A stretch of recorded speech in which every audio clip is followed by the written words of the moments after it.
Voilà les nouvelles. Hein. Incroyable. Bah, sincèrement, c'est mieux de pas le dire, je pense.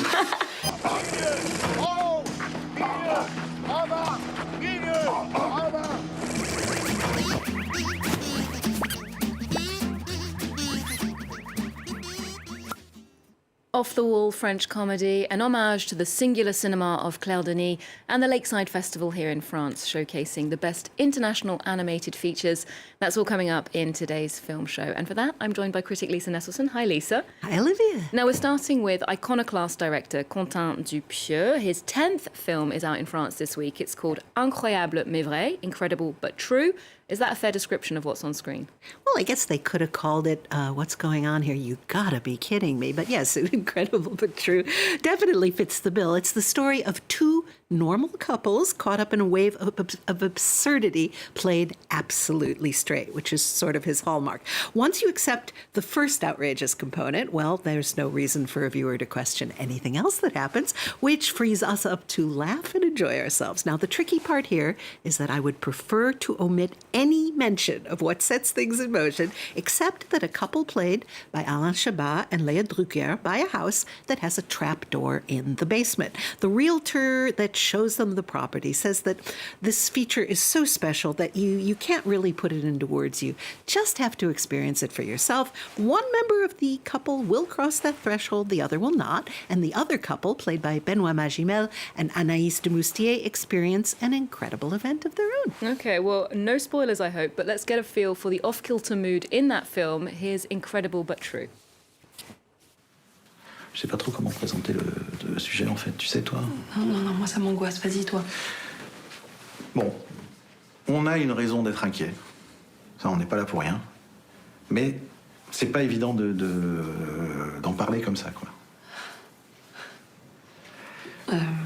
En fait, on a peur que vous nous preniez pour des fous, quoi, si on vous raconte l'histoire. C'est ça. Je tente, quand même. Je me lance.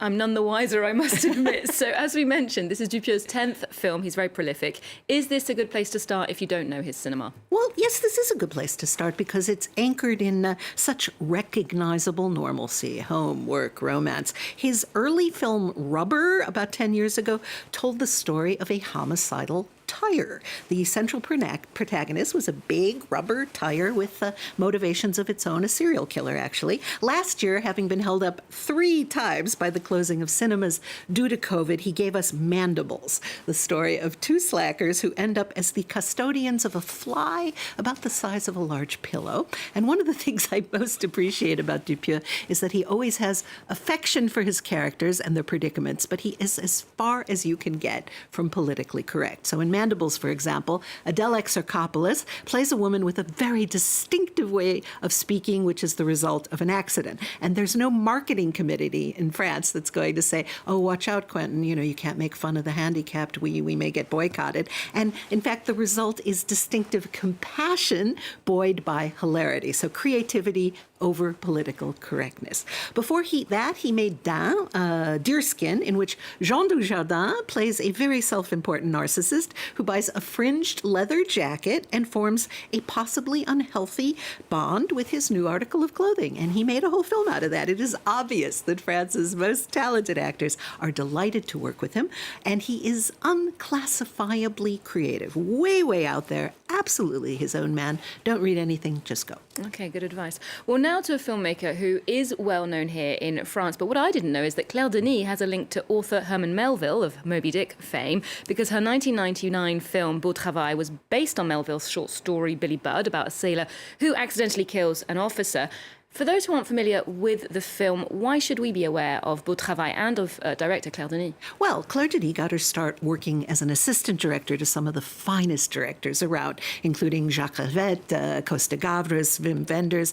Sometimes in France, you get the idea people believe that talent is contagious. Possibly that's true. But she has been directing her own movies since 1988, when her very first feature, the semi-autobiographical Chocolat, set in colonial Cameroon, was in competition at the Cannes Film Festival. Denis was born in Paris, but spent much of her childhood in West Africa. Now age 76, Denis has recently stepped up the pace of her big screen ventures, releasing 3 films in a row in short order with Juliette Binoche: Let the Sunshine In 2017, High Life in 2018, and Both Sides of the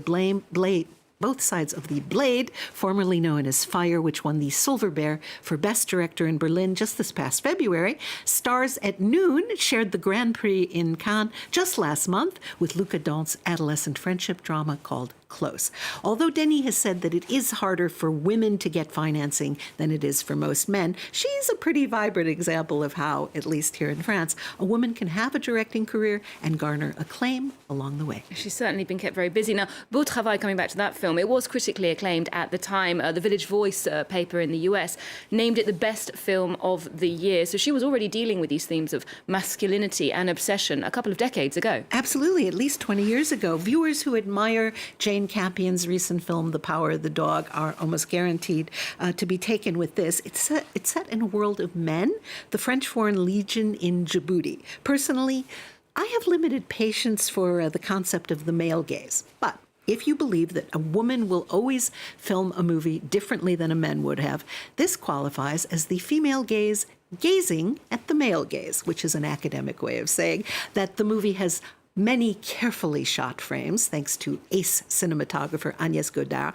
in which muscular men sweating in the sun casually display their bodies, and there is also deftly handled queer subtext galore. Okay, well, let's take a look at the bodies of Beau Travail, a tale of discipline, longing, honour and dishonour. C'était un plateau aride qui se terminait en terrasse. Alors seulement on nous apprend l'élégance dans l'uniforme et sous l'uniforme. Et les plis, ça concourt justement à cette élégance. On raconte beaucoup d'histoires à propos de ce terrible cul-de-sac. Le diable, les esprits malins, le mauvais œil. Oui, il t'aime toi. Méfie-toi de lui.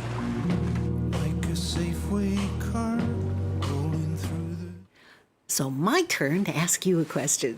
Claire Denis' Both Sides of the Blade, in which Juliette Binoche and Vincent Lindon apparently have a frankly carnal relationship, is coming out here in a few months. I haven't seen it, nor have I seen Stars at Noon, for which Denis just won that very big prize in Cannes. I don't know anybody besides the jury who actually thinks this particular film deserved special recognition, and I know you've seen it, so would you go along with giving it a prize? Well, I mean, this is billed as a sort of human-centered American abroad thriller, which is set in Nicaragua, and I do think that it has some of the elements that could make for a fantastic film. You've got political unrest, corporate espionage, 2 very mysterious central characters who have great sexual tension, but also murky backstories. But I wasn't the only one, as you mentioned, to leave the movie theatre disappointed, and some of my fellow journalists actually left the theatre before that film ended. And my main complaint would be that the plot seems to be all over the place, and some of the script, the dialogue, a bit too arch, a bit too self-conscious to feel very authentic. And there was definitely surprise, an audible gasp, let's say, when it was awarded that very prestigious Grand Prix at Cannes. But of course, jury sovereignty, it's their decision.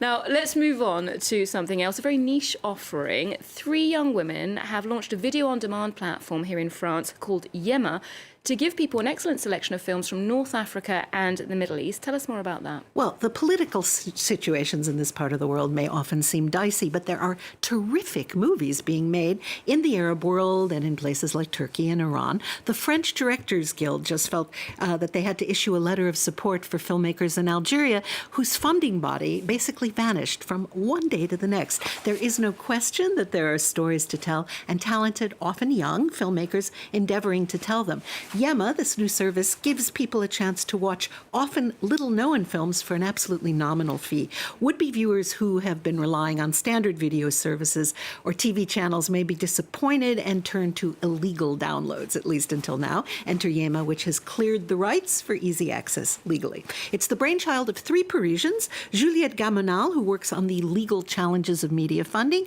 journalist Leah Taib, and Marine Zana, who specializes in specializes in cultural heritage law. So all very qualified. Movies only for the time being, with access to series planned for 2023. It's €3.99 per film, about $4. They'll see whether a subscription service makes sense in the future. And their offerings will also honor work from the past with monthly themes and interviews to situate the movie. So the three founders are out to do their bit to abolish cliches about the Arab world and the Middle East if they can. Well, it certainly opens up the realm of possibilities in the streaming world. Now, speaking of film events outside our own homes, there are so many underway that you'd never known that there had been a pandemic.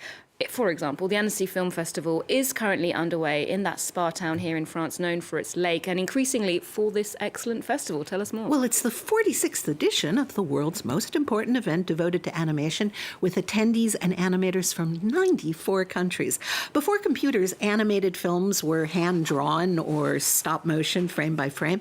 How the technology has evolved. And when I went in 1994, Pixar was very proud of a short that had taken months to produce, and now they could probably create it in a day or so. There's a competition, of course. I'm looking forward to The Island by extraordinary animator Anke Damien. Le Petit Nicolas, about the real-life creative friendship between illustrator Sampé and comic book innovator René Goscinny of comic book and Asterix fame. And veteran director Vera Belmont is showing Les Secrets de mon Père. A French animator Michel Oslo, who gave us the wonderful little African boy Kirikou, who runs all over the place, is this year's recipient of the Cristal d'Honneur. The reviews are in, and they're good after the world premiere of Minions 2, The Rise of Gru, an origin story, which without COVID would have been in theaters about 2 years ago. It's here now. Hooray! I know that you're a fan, Lisa, so that's good news. Thanks very much for this week's Roundup. We'll leave you with a glimpse of the young villain of the piece, Gru, and his menacing yellow henchman in the Minions 2 film. Do remember you can get more movie news on our website and our social media channels. There's more news coming up on France 24 just after this. You seriously think a puny little child can be a villain? Yes, I am pretty despicable. You don't want to cross me? Come back when you've done something evil to impress me.